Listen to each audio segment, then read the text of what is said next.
Merci, Patrice. Odile. Alors, Patrice vient de me conduire dans une des plus belles baies du monde. Sans chauvinisme, hein? Bien sûr, sur la rive est du lac d'Annecy. Annecy est à 14 km à peu près? Oui, nous sommes à Talloires. Vous amenez souvent des clients privilégiés comme je le fus ce matin? Eh bien, on fait le tour du lac, on fait donc des balades de 2 heures à 5 heures. En donc, deux en 2 chevaux. On prend le temps On retrouve le côté vintage de la voiture. et on papote et voilà. on découvre ces fabuleux Tranquillement, paysages. voilà. Ouais, Mais tranquillement. merci. Goûtez voir à l'abbaye de Talloires.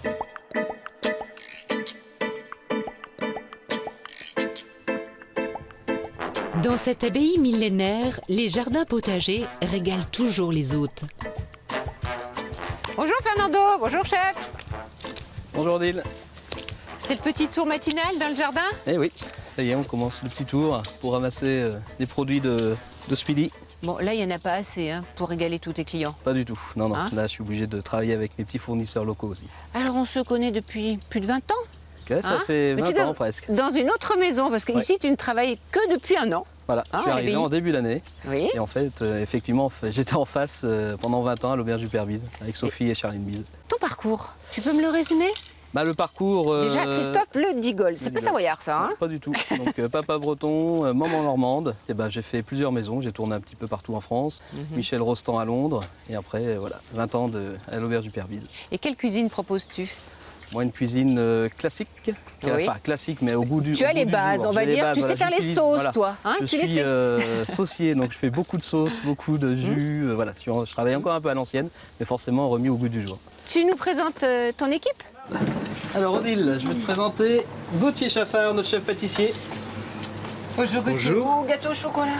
Et le riz au lait.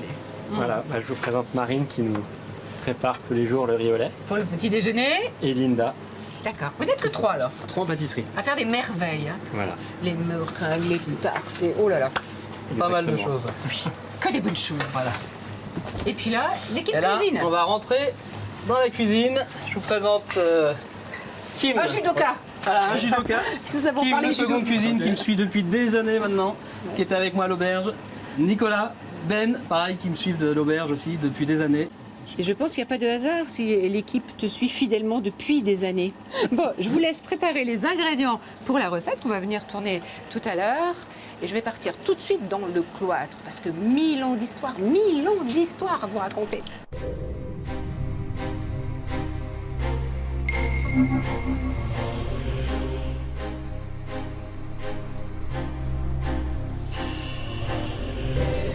Au plus loin des temps reculés, Talloires a toujours été un lieu de passage privilégié. L'histoire de l'abbaye naît en 866 avec l'arrière-petit-fils de Charlemagne. Isabelle, nous sommes au cœur de cette abbaye. Hein. Oui, tout à fait. C'est vraiment la partie centrale de l'abbaye. Abbaye millénaire. Abbaye millénaire, exactement, puisque les fondations datent du Xe siècle. Alors, tout a commencé par une histoire pas très romantique, hein, ni glamour du tout. En effet, c'est le roi Lothaire II qui avait répudié sa femme de l'époque, donc la reine Tiberge. Donc, il l'a envoyée en exil, donc ici à Talloires. Et donc, c'est là où elle a développé, donc au départ, c'était un petit établissement religieux qui a grossi, qui est devenu ensuite un monastère. Et au XVIe siècle, une abbaye royale. Alors, c'était des moines bénédictins. Exactement. Donc les derniers moines ont quitté l'abbaye donc en 1792, après la Révolution française. C'est devenu auberge, hôtel, restaurant gastronomique. Exactement, ça fait 150 ans. Donc quand les derniers moines ont quitté l'abbaye, donc ça a été d'abord un relais à cheval, une auberge. Et donc ça fait 150 ans que c'est un hôtel-restaurant et c'est le plus ancien des bords du lac d'Annecy. Et un des plus anciens en France. Malgré les années, les destructions et reconstructions, le lieu a su garder son âme. Cette grande galerie est en quelque sorte la pièce centrale de l'abbaye. Oui, tout à fait, puisque toutes les chambres de nos clients donc, s'articulent autour de cette grande galerie et c'était autrefois les cellules des moines. Combien de chambres? Autour de la grande galerie, il y a une vingtaine de chambres. D'accord. Sur 2 étages. Sur 2 étages, exactement. Et elle se transforme de temps en temps en lieu de concert ou Oui, d'exposition? elle est très souvent privatisée. On a beaucoup d'événements qui se déroulent dans cette grande galerie. Donc, les expositions, comme vous avez évoqué, mais aussi des concerts. Et là, derrière cette porte, il y a La fameuse chambre classée, donc les appartements du prieur.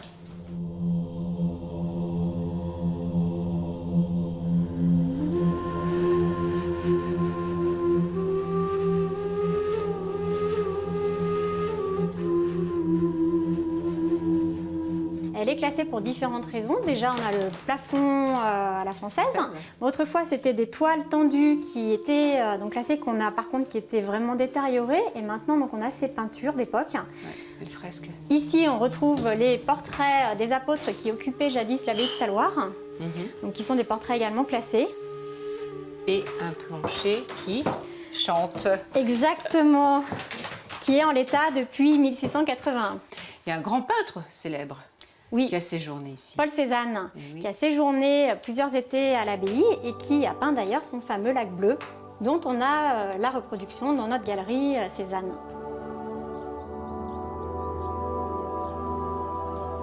Outre Paul Cézanne, Napoléon III, Mark Twain, Lamartine, Churchill, Nixon, Bruce Willis, Jean Reno, de nombreuses personnalités ont succombé au charme, à la sérénité de ces décors exceptionnels.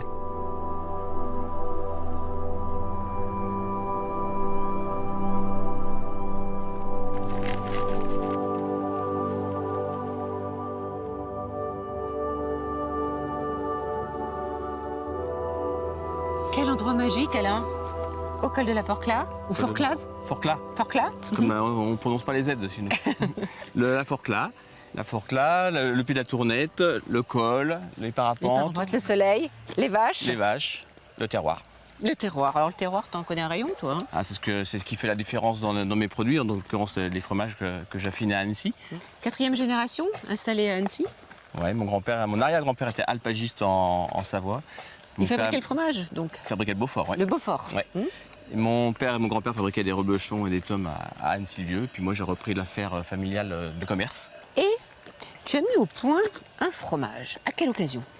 À l'occasion du millénaire de l'abbaye de Talloires, on m'a demandé de créer un fromage.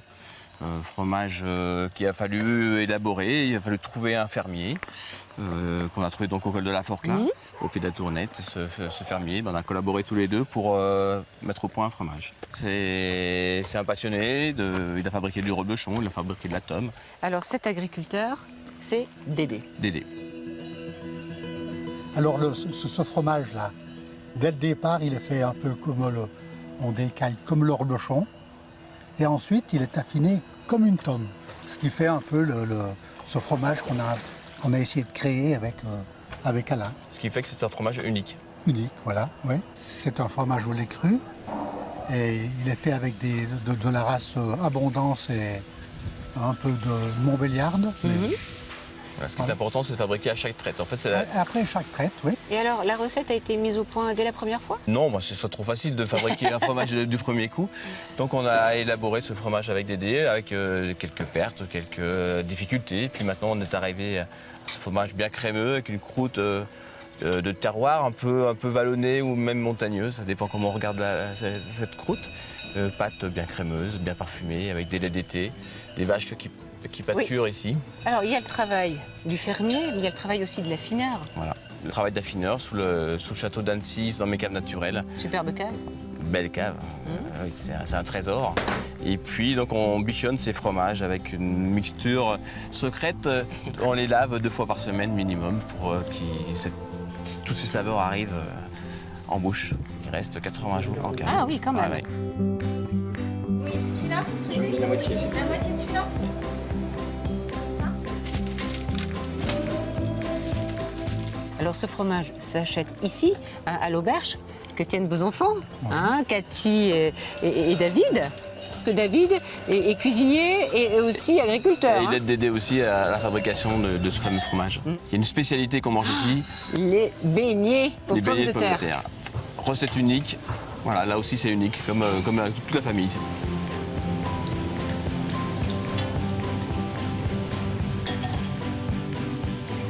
Alors, il y a un superbe plateau de fromage à l'abbaye de Talloires. Alors, on est arrivé à 12 fromages sur le plateau de l'abbaye. Le plateau 100% savoyard. Ah oui, important avec des- ça. Hein. Ah, Aussi bien pour le chef que pour toi. Savoyard au Savoyard, en tout cas, c'est un beau mélange de notre région. Dis-moi 2 mots sur ce chef. Qui est plutôt discret, hein, qui n'est pas dans toutes les revues, pas sur toutes les chaînes de télé. Est discret, il a un vrai talent et il aime ce qu'il fait, c'est un passionné comme nous d'ailleurs. Et c'est grâce à lui que le plateau s'est étoffé. C'est souple, c'est parfumé. C'est moelleux. C'est moelleux.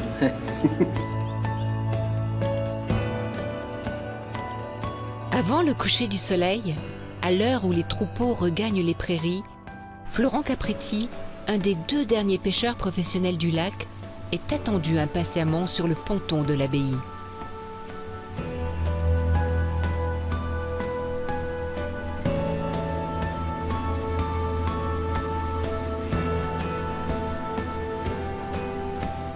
C'est gros. Ça va? Ça va, Flo?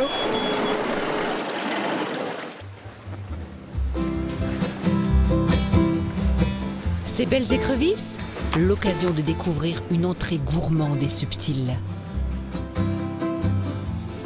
Donc là, je vais vous dresser la petite écrevisse en entrée. Donc dans le fond, nous avons une panna cotta de lait de coco à la citronnelle. Et là maintenant, je vais pocher une petite purée de chou-fleur à la fleur d'oranger. Ensuite, je vais venir déposer les écrevisses du lac.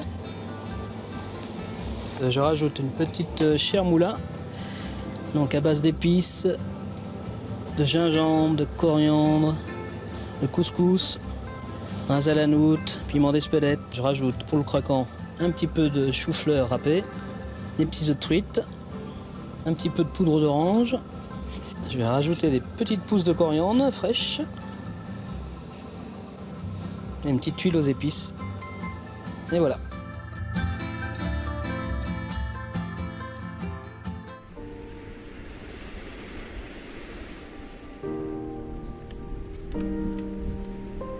Beauté et silence.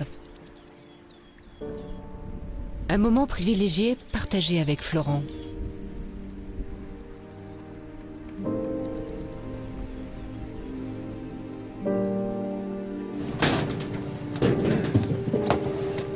Après la pêche, retour au port d'attache, Saint-Joriot. Un autre travail l'attend. Alors ton fournisseur d'écrevisses et de poissons, c'est Florent Capretti. Bon, là, il ne s'occupe pas des écrevisses, mais de quel poisson? Des ferrats. Des ferrats, hein, qu'il a pêché ce matin. Alors, il faut dire que si avec les écrevisses, hein, tu as amené avec toi, dans tes bagages, une fabuleuse recette. Le fameux gratin d'écrevisses, sauce nantois, qui était transmis de génération en génération. C'était Marguerite. Ouais, commencé avec Marguerite Bise. Je le refais aujourd'hui à l'abbaye. Et ça a toujours autant de succès? Toujours autant de succès, oui. Il y a beaucoup de clients qui me le redemandent. Ouais. Alors Florent, vous n'êtes plus que 2 pêcheurs professionnels sur le lac. Il y a environ 1500 amateurs? Oui, à peu près, oui. Donc c'est très réglementé? C'est très réglementé. Le lac est suivi par les scientifiques et ils déterminent avec les services de la préfecture le nombre de pêcheurs, les engins de pêche auxquels on a droit. Vous ne pêchez uniquement qu'avec des filets? Filets pour les poissons et des petits casiers pour les écrevisses. Donc. Vous partez à quelle heure le matin? Alors notre journée, on démarre le soir où on va poser les filets pour la pêche. Donc il reste la nuit dans l'eau et le matin on démarre vers 4 heures pour la relève des filets jusqu'à l'aube. Tu commandes ou c'est lui qui t'appelle en te disant Christophe, j'ai tant de ferrats, tant de truites? C'est moi qui commande, mais après malheureusement, suivant la pêche, j'ai pas toujours ce que je veux faire. Alors si j'en ai pas assez, des fois je repasse le lendemain pour compléter, ou si j'en ai trop, il fait un peu l'effort d'en prendre un peu plus. Quels sont les poissons que vous pêchez dans ce lac d'Annecy? Alors notre pêche principale, on va dire, c'est la ferrat. Après l'écrevisse, maintenant, vient en deuxième position. La perche, et après il y a de l'omble chevalier en très petite quantité, du brochet, la lotte l'hiver. Quelques truites, oui, de temps en temps, les truites lacustres, mais ça reste des poissons très très rares. Chaque poisson, on va dire, il y a un filet différent où la maille n'est pas tout à fait de la même dimension. Après, on ne les pose pas aux mêmes endroits suivant ce qu'on cible comme espèce de poisson qu'on veut pêcher. Comment vous sentez-vous à 4 heures du matin sur votre barque? Tout seul, tranquille. Oui, c'est un moment où j'apprécie tout particulièrement parce que c'est calme.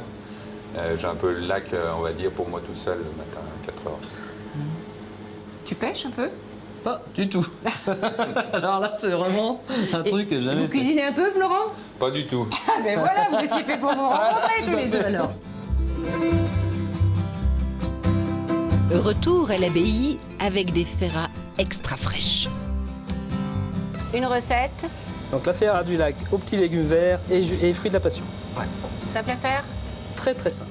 Allez, c'est parti. Première étape, on lève les filets. Voilà, On ça- demande à notre poissonnier ou alors, quand on est doué, on le On fait. le fait soi-même. Bon, et les ingrédients? Alors là, le fruit de la passion frais, les pignons de pain, les petits légumes verts. Donc on a petits pois, haricots verts et mange-tout. Et là, c'est un petit mélange de sucre muscovado, olives séchées et poudre d'amande. Ok. Alors, qu'est-ce que tu nous fais? Et bien là, ça va être très simple. On va poêler le filet de ferra. Jusque-là, je sais faire. Ça, vous savez faire. La ferra est cuite à l'unilatéral. Tout à fait. Ouais. La ferra, ça demande très peu de cuisson. On la laisse vraiment à peine cuite. Parce qu'après, ça sèche très très vite ce poisson. Donc, tu réserves. Voilà. Là, on réserve. Alors, une fois que la ferra est cuite, on va assaisonner la petite salade de légumes verts. Un peu d'huile d'olive. Huile d'olive, un petit peu de sel. On peut faire cette recette avec une truite, par exemple. Tout à fait. Ah oui, ça vraiment, il n'y a pas de problème. On rajoute les pignons de pain. Donc voilà. Les légumes verts, un peu de poivre de timut, Un peu d'huile d'olive. Et une huile d'olive noire séchée. En fait, donc là, j'ai fait un jus de fruits de la passion, Oui. passé au chinois étamine et monté à l'huile de pépins de raisin. Ensuite, hop, on vient se poser la petite ferra. Je viens rajouter les petits légumes. Là, je remets un peu de fruits de la passion fraîche dessus pour amener un peu le craquant. Puis un peu d'acidité. Et un petit peu d'acidité, bien sûr. Et ensuite, je viens rajouter un petit peu de radis, un petit peu de feuilles d'oxalis, shiso. Dans ta cuisine, il y a de la mâche. Il y a un peu de mâche, ouais. Hein? Toujours un peu de mâche, un peu d'acidité, un peu de contraste. Hop. La tagette, j'adore la tagette aussi. Quelques puis- pétales de soucis. Cuisine goûteuse et on ne ressort pas avec la faim. Normalement, on sort pas avec ça, c'est sûr. Voilà, une recette très simple à faire à la maison, très fraîche. Alors, tu aimes beaucoup cuisiner les poissons frais du lac, mais aussi la viande. Et quel morceau de viande? Le faux filet, le filet de bœuf, et pas avec n'importe qui, avec mon boucher, Monsieur Jargot de Faverges, et vous verrez, c'est un personnage. Un personnage.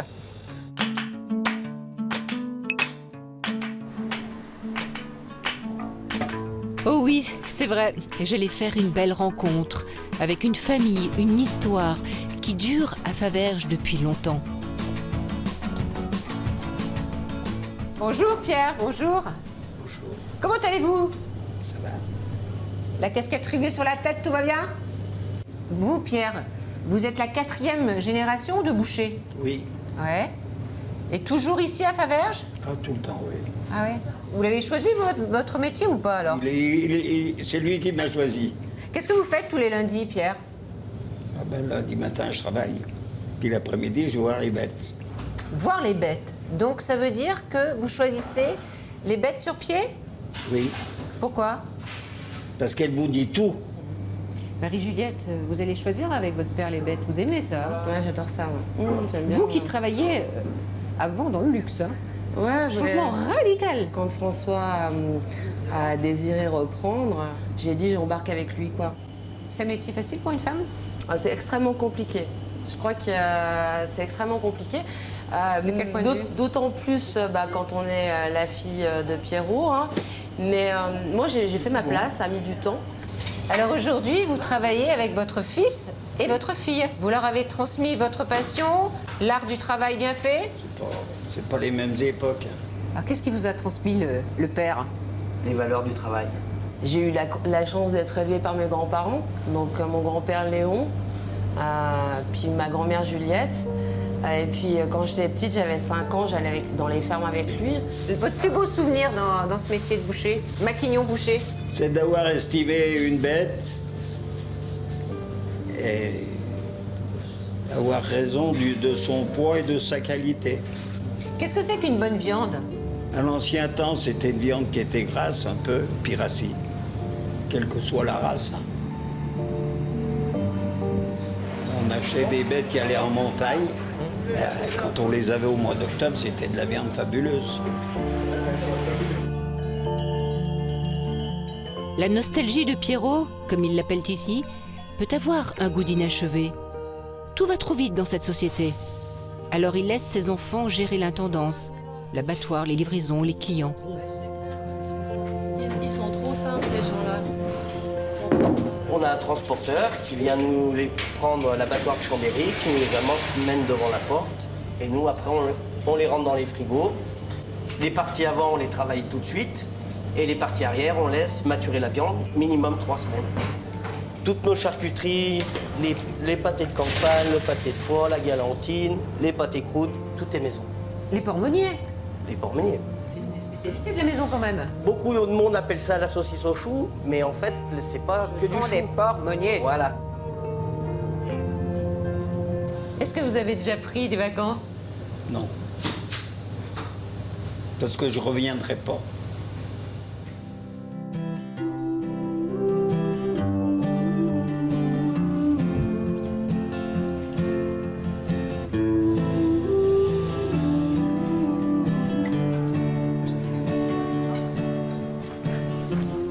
Tout autour de l'abbaye de Talloires, les moines exploitaient des vignes. Le goût du vin aujourd'hui, c'est une affaire d'excellence. C'est l'affaire de Charles-André Charrier, dit Charlie. Mais où est Charlie? Charlie! Ah, je suis par ici. Bonjour. Charlie, sommelier exceptionnel. Dans quelle cave? Quelle magnifique cave! Combien de références, Charlie? 900 références. Oui, et sur les 900 références, vous avez même 73 vins de Savoie. Parce Oui. que la Savoie est très importante ici. Il y a une identité. Hein, Voilà, une belle identité. Ces cépages. Voilà, et puis tout cet esprit de savoyard avec les cépages autochtones de la Savoie, la jacquère, l'altère. Mais il n'y a pas que des vins de Savoie. Et non, parce qu'on a des vins de toute la France entière. Hein. On a bien sûr des très grands Bordeaux, mais l'important aussi pour moi, c'est de faire partager à tous mes clients des vins un petit peu qui sont très très méconnus. Hein, on peut parler de Marcillac, on peut parler de Châtillon-d'Iwa, on peut parler de Luberon, plein de choses comme ça que vous pouvez découvrir ici. La carte des vins de l'abbaye de Talloires a eu Alors, un nous, prix. Tout à fait. Nous avons été élus meilleure carte des vins de France dans la catégorie restaurant gastronomique. Quand vous parlez des vins, vous avez les yeux qui pétillent. Ah, c'est un plaisir pour moi de parler du vin. Pour moi, je compare toujours le vin à la musique ou à la peinture. C'est un art de vivre. C'est un plaisir de transmettre aux clients, puis aussi transmettre à tous mes collègues sommeliers qui travaillent avec moi. J'apporte beaucoup d'attention avec le mets et le vin. Hein, beaucoup me disent fromage, vin rouge, mais non, vin blanc et fromage. Hein, vous avez un morceau de fromage, une belle gorgée de vin blanc, ça y est, vous reprenez vos plaisirs d'équilibre et puis de tradition. Comment travaillez-vous avec le chef? Alors le chef, quand il me fait goûter ses plats, tout de suite, il va me dire, tiens, je fais ça, comme ça, comme ça. Et puis, je vais tout de suite imaginer dans ma tête, ah, quel vin je peux mettre en place avec ce plat. Charlie, si on allait faire un accord mets-vin sur le ponton. Et oui, moi je vous suis. Ah bon? Une petite santé? Une petite santé, Hein? à la vôtre. Voilà, santé.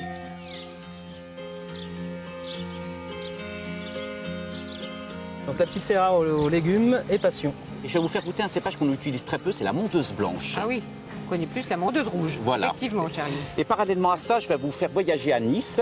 Et on va aller dans une petite appellation à côté de Nice qui s'appelle Belay, avec un cépage qui s'appelle le Roll, un vin sec, maritime, pour bien compléter le poisson. Alors, Ensuite, nous avons le filet de bœuf de chez Jargot, mon boucher, avec l'émulsion pomme de terre au citron. et là, Charlie, tu as sélectionné. Alors, je vais vous faire découvrir un Anjou Village Brissac. C'est un vin avec du Cabernet Sauvignon et Cabernet Franc, des vins avec de l'ampleur, de la puissance pour bien compléter la sauce.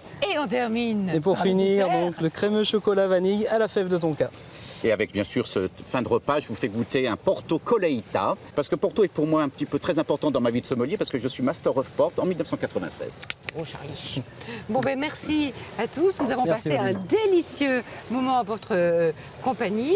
Je vous remercie de votre grande fidélité et je vous dis à très très vite. Au revoir.